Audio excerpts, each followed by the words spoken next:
السلام عليكم ورحمة الله وبركاته. ازيكم يا حبايبي؟ عاملين ايه؟ وحشتوني. ان شاء الله كده فيديو جديد، يوم جديد من اسرار المطبخ مع هيام. هتعملي ايه النهارده يا هيام؟ اعمل لكم كده صنف كده طبيخ، يعني مش طبيخ خضار، لا سمك، وان شاء الله كده بسبوسة وكيكة. طيب هعمل ايه الاول؟ طبعا ايه، جبت سمك ماكريل. كنت الاول مش هكدب عليكم، اجيب ايه، اروح عند بتاع السمك، اجيب بولتي واجيب ماكريل، عنده مرجان اجيب، عنده بربوني اجيب، عنده مكرونه اجيب، واشكل كده من كل حاجه ايه. على قد ما بجيب كده مثلا نص كيلو، واجيب كيلو ونص بولتي، واجيب السمك الماكريل والكلام ده كله. دلوقتي طبعا ايه، لا ما بعملش كده، انا بعمل صنف واحد بس. ليه؟ لان انا مش عايزه ارمي حاجه، الاسعار بقت مولعه نار، والواحد على قد ما يقدر ايه يمشي على قده يا جماعه. يعني ما نحرمش نفسنا. في مثل بيقولك ايه، امشي معرش وما تمشيش مكرش. يعني امشي لابس مهندم كده وحلو وجميل، لكن ايه، ربنا خلق بطننا متدارية، وفي النهاية ايه، اللي بياكل ده زي اللي بياكل ده. انما احنا نقتصد وما نحرمش نفسنا برضو وما نحرمش ولادنا. يعني نجيب كل حاجة، بس ايه، كل يوم او كل مرة نعمل صنف جديد. طب احنا هنعمل ايه كده دلوقتي؟ انا غسلت طبعا، انا كنت جايبة سمكتين، الكيلو كان قاطع 130 جنيه. جبت سمكتين وزنتهم وغسلتهم كده كويس تحت الحنفية. انا بقطع الراس بتاعته ما بخليهاش، وبملحه بقى. احط بقى ايه، ليمون وملح وكمون وكزبرة ناشفة وتوم وخل. ودي ايه، دي التتبيلة بتاعت السمك معايا. في بقى حد ممكن بقى يحط اضافة تانية، ان هو ايه، لو عندك بهارات سمك او الكلام ده. طيب انا بعمله ازاي؟ بملحه اهو كده زي ما انا عملت كده، التتبيلة بتاعته دي في الطبق، وجبت الصينية واجيب السمك. حابة انك تحطي سمكية بحالها، مفيش مشكلة. هي السمك ما شاء الله عشان كانت السمكية كبيرة، فانا قطعتها يعني، محبتش اخليها بحالها. أه انا وبنتي الصغيرة بس اللي بناكله، يعني بنتي الكبيرة مش بتاكله خالص، مبحبش السمك ده. ف انا هنا كده كنت بقطعها، قطعت السمكية 2. هي ما شاء الله كانت كبيرة. بس حابة بقى تنقعيه في، بعد ما تغسليه في مية ودقيق وليمون، مفيش مشكلة. حابة تغسليه كده بس، يعني هو ايه، ما بيبقاش زفر يعني. اهو قطعتها اهو هي في الصينية. وبعمل بقى ايه، بوكيه جرنيه زي ما بيقولوا، اللي هو ايه، بطاطس. حابة بقى ممكن تبشري البطاطس، ممكن تقطعيها صوابع، ممكن تقطعيها 4، ممكن تعمليها مكعبات. انا بقطعها كده زي البطاطس الشيبسي، بس اتخن شوية. وبقطع بقى ايه، طماطم، فلفل رومي، حابة تحطي فلفل حراق، جزر، يعني ايه، ممكن تحطي عودين بقدونس معاها. بتدي طعم حلو قوي، وبصلاية، بصلتين، زي ما تحبي. وتدعكيهم كلهم بقى كده مع بعض وبالتتبيلة ديت كده، وتحطيهم في الصينية، وتحطي عليهم رشة زيت، وتحطيها على نار البوتاجاز من فوق. او حابة تحطيها في الفرن، مفيش اي مشكلة. انا ما بحطوش في الفرن على طول، انا بسويه على البوتاجاز من فوق، ولما يستوي بحطه على الشواية، يا دوبك ايه، ياخد بس ايه، وش كده على الشواية، يبقى شكله حلو كده، وخلاص على كده. طبق سلطة بقى خضرة جنبيه، طبق طحينة. وفي ناس ممكن تاكلها بالعيش كده. حابة تعملي رز أبيض مفيش مشكلة، حابة تعملي رز واحدة وواحدة، اللي هو حباية وحباية، حابة تعملي رز ببصل. أنا ولادي طبعا طالما في سمك يبقى لازم رز ببصل. مع إن أنا إيه، بشوف حبايبي بتوع بورسعيد بيعملوا السمك جنبيه رز أبيض. أنا نفسي آكل سمك جنبيه رز أبيض، بس للأسف ولادي ما بيرضوش. ف بإذن الله المرة الجاية أعمل سمك وأعمل معاه رز أبيض، وهبقى أصوره لكم. والله يا جماعة كل نعمة ربنا حلوة، والواحد ما يحرمش نفسه. يعني ما اقولش لا أنا أصل أنا لازم أجيب الأصناف كلها، لا، أنا مش هعمل الأصناف كلها، أنا هعمل صنف واحد، والمرة الجاية أعمل الصنف التاني. المرة اللي يا رب اشتريهم كلهم في يوم واحد، وكل يوم اطلع صنف اعمله، وامشي بيتي واستر حياتي كده ودنيتي والدنيا تمشي. لكن مش هعملهم كلهم مرة واحدة واجي تاني يوم. السمك ده عامة لما بيبات يعني من الصعب قوي ان حد ممكن ياكله، يعني قليل قوي لو حد كل سمك بايت. فطب هرميه؟ لا، يبقى حرام. الحاجة بقت غالية ومكلفة، والواحد يمشي على قد ظروف كده الحياة، لان احنا في ابتلاء والله يا جماعة. احنا في ابتلاء، لقمة العيش. فلازم نحتسب ده عند ربنا ونصبر، وإن شاء الله ربنا يرضينا ويدينا كلنا ويوسع رزقنا. وبفضل الله والحمد لله كل حاجة موجودة. اللي كانت بتجيب كيلو لحمة مش ضروري تجيبي كيلو لحمة، هاتي نص. هاتي لو أفراد أسرتك عددها قليل هاتي ربع كيلو. ومشي حياتك، هاتي ربع كيلو لحمة مفرومة واعمليه على طبيخ. هاتي ربع كيلو لحمة مفرومة واعمليه كوبيبة. هاتي واعمليه لحمة كفتة بانيه. مشي نفسك، واقتصدي على قد ما تقدري، على قد ما تقدري يعني، وما تحرميش بيتك ولا تحرمي ولادك من اي حاجة. الحمد لله، على الرغم ان الظروف صعبة والناس كلها بتشتكي من الغلاء، انما بفضل الله تنزلوا الاسواق الناس كلها بتشتري والناس كلها بتاكل. وربنا يزيد الناس كلها من نعيمه ان شاء الله، وما يحرمش حد ابدا، وما يكسرش حد قدام ولاده، ويجعل دايما كده في بيوتكم الخير والهنا والسعد يا رب. آه، هنا بقى كنت بتبل بقى الحاجات اللي انا قلت لكم عليها، اللي هما بقى ايه شوية الخضار اللي هنحطهم نزوق بيهم صينية السمك. والله بتبقى الأكلة دي خفيفة وحلوة وجميلة، وإن شاء الله كده تعملوها زي ما أنا بعملها بطريقتي دي، لو حد بيعملها بطريقة تانية وهتنول إعجابكم. أنا كنت عملتها أول ما فتحت القناة معاكم، وكان كان شكلها حلو جدا صينية السمك الأمورة دي. اهو هنزل بقى بكل التحابيش اللي أنا عملتها دي. والله كانت صينية سمك تستاهل بقكم. يلا بقى، لو وصلت لغاية هنا متنسينيش بقى في اللايك، ولو لسه بتتفرجي عليا وما اشتركتيش انزلي بقى اشتركي عشان تنوريني كده وعيلتي تكبر بيكو. وادعولي كده ان القناة تتفعل يا حبايبي، ويجعلها كده باب رزق ليا. والله يعني انا باذن الله باذن الله لو اتفعلت في اي يوم من الايام هقول لكم وافرحكم كده عشان تفرحوا معايا. وادعولي كده ان ربنا يسعدني كده ويجعلها باب رزق ليا، ويكرمني كده ان شاء الله ويكرمكم باذن الله ويوسع علينا كلنا. ربنا كده يوسع علينا من فضله. الحمد لله يا جماعه، خلصت صينيه السمك واستوت. وهي عملت رز ببصل، بس حبيت اعمله فاتح المره دي ما غمقتوش، وكنت محمره بطاطس وسلطه. الحمد لله كلنا وشبعنا بفضل الله. حبيت بقى ايه، قلت ايه اطر على قلب ولادي شويه، الدنيا اجازة وايه، من حقهم بقى ايه بعد الامتحانات والعناء الدروس والبهدلة بتاعت طول السنة دي، اعمل لهم بقى حاجة حلوة كده في الاجازة وافرحهم معايا. حبيت اعمل ايه، جبت إيه مقادير الكيكة: 4 بيضات، وكوباية لبن، وظرفين فانيليا.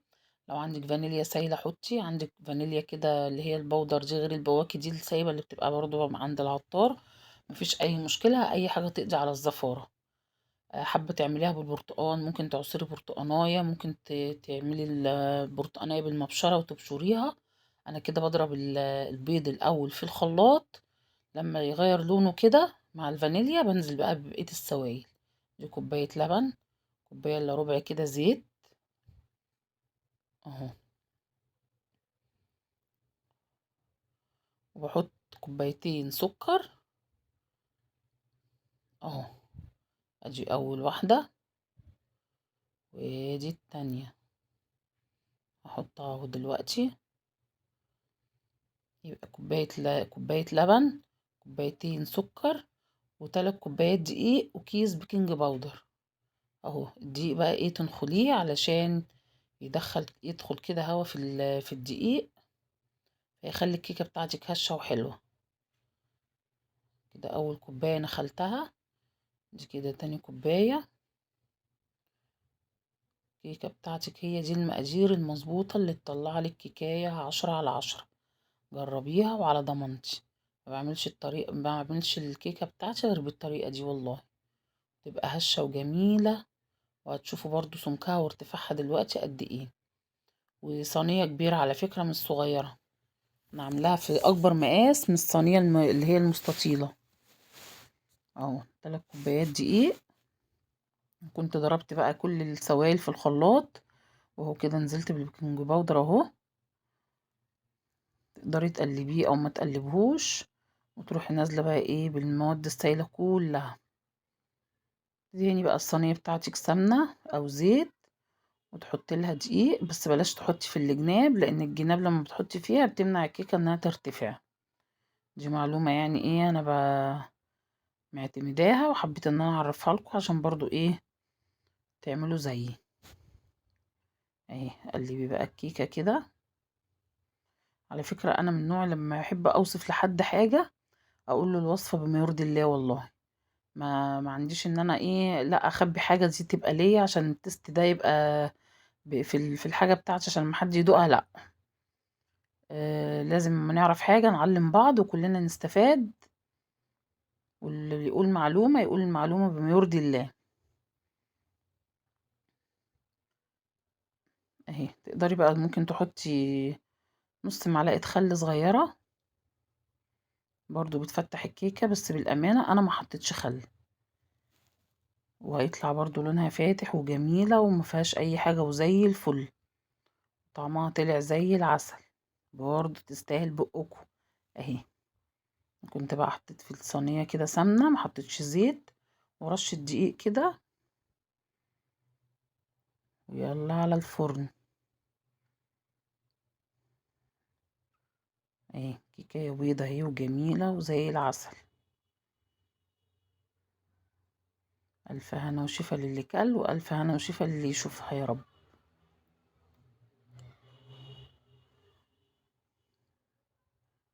اهي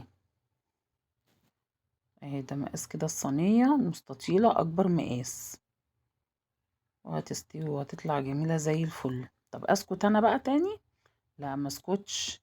كنت جايبه كيسين بسبوسه، نزلت بيهم في الطبق كده، يلا فتحتهم كده بالمقص، ويلا على الطبق. لو فضلنا بقى نفكر في الاسعار ولا هناكل ولا هنشرب هنعمل ايه؟ مطريش على قلبنا في الاجازه. مش كفايه طول السنه الدروس انا خلاص. حد يحوشني يا جماعه، هنتحر من الدروس. لو اتكلمنا في موضوع الدروس ده انا عن نفسي عندي مقالات هقولها كل مقاله ومقاله مش قادره اقول لكم. كوبايه سمنه هنا كبيره، ونزلت بيها ايه على كيسين البسبوسه دي السميد يعني. دروس دي واخده كل دروسي، الدروس واخده كل فلوسي ولا ايه؟ كل فلوسي رايحه على الدروس، ارحموني يا ولاد. عايزه اشم نفسي واعمل لي حاجه حلوه كده اطري على قلبي انا وولادي. يا دي الدروس امتى السنه تخلص؟ يلا كله بيعدي، ربنا ينجحهم ويجعله بفايده يا رب معاهم باذن الله. طمنكم كده على اولادكم وعلى حبايبكم يا رب. كده انا عملت ايه؟ حطيت لا فانيليا. مش عارفه عماله اتلخبط ليه يا جماعه، شكلي مش مركزه. كيسين البسبوسة عليهم كوباية سمنة كبيرة، ونزلت كده ايه بالفانيليا. ما حطيتش بيكنج باودر لا، لان ده مش دقيق سميد سايب، ده شركات بيبقى فيه كل حاجة على فكرة. وهنا كده ايه كوبايتين زبادي، حابة تحطي زبادي جهينة اي نوع تاني، حابة تحطي زبادي بلدي مفيش مشكلة، المهم الكيس بياخد كوباية زبادي. دول كده كوبايتين، وتشربي بقى الكوبايتين دولت ايه للدقيق. هتلاقيها معاكي بقى ايه بقت ملبن كده لوز العنب.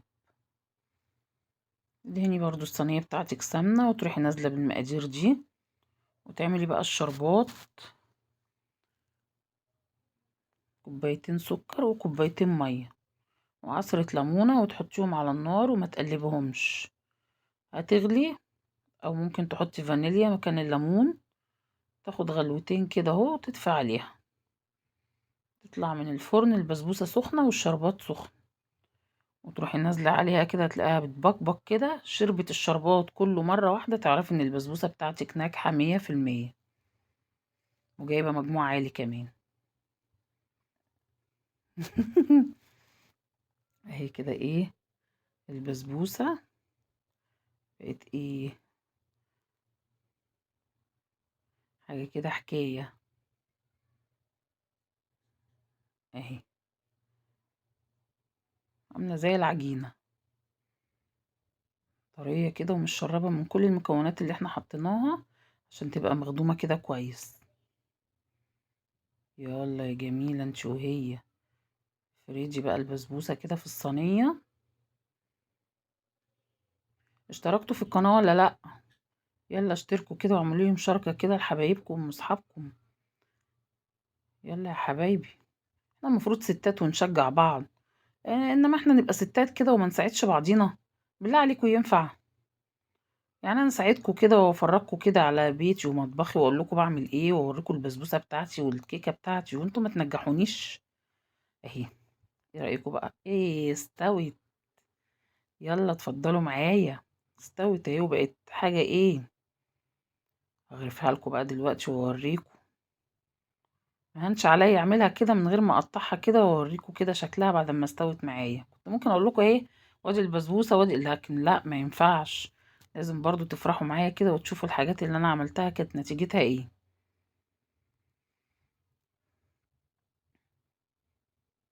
احلى كيكه تطلع من ايديا. ايوه، يلا يا هيومه، اهي، شفتوا بقى الارتفاع بتاعها اهي، وصوتها لو مش بمنتج لكم والله العظيم صوتها هش جدا اهي، جميله وطعمها حكايه اهي، عشان طبعا ايه كانت لسه سخنه اهي. برضو بسمعكوا ايه، بس المونتاج بقى عشان ايه بسجل صوت مش جاي الصوت معاكي. مالي كده مش عارفه احطها الناحيه دي ولا الناحيه دي، فيها بقى في اي حته بقى وخلاص. يلا هاتي البسبوسه، البسبوسه كنت مقطعاها قبل ما ادخلها الفرن، بس مش عارفه اللقطه دي راحت فين.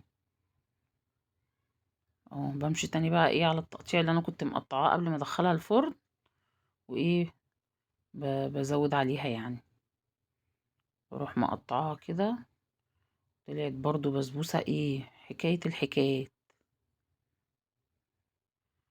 يلا يلا قوموا بقى كده اعملوا حاجة حلوة في البرد ده وفرحوا ولادكم كده وكده وحبايبكم، واقول لكم ايه، ما تنسونيش كده من صالح دعواتكم، واشتركوا برضو تاني في القناة. يلا يا حبايب قلبي، يلا اهو بسبوسة ايه حكاية، حاجة كده لوز العنب، بصي مشربك من كل حاجة، الزبادي والسمنة والشربات واخدة حقها تالت ومتلت، طعمها كان حكاية.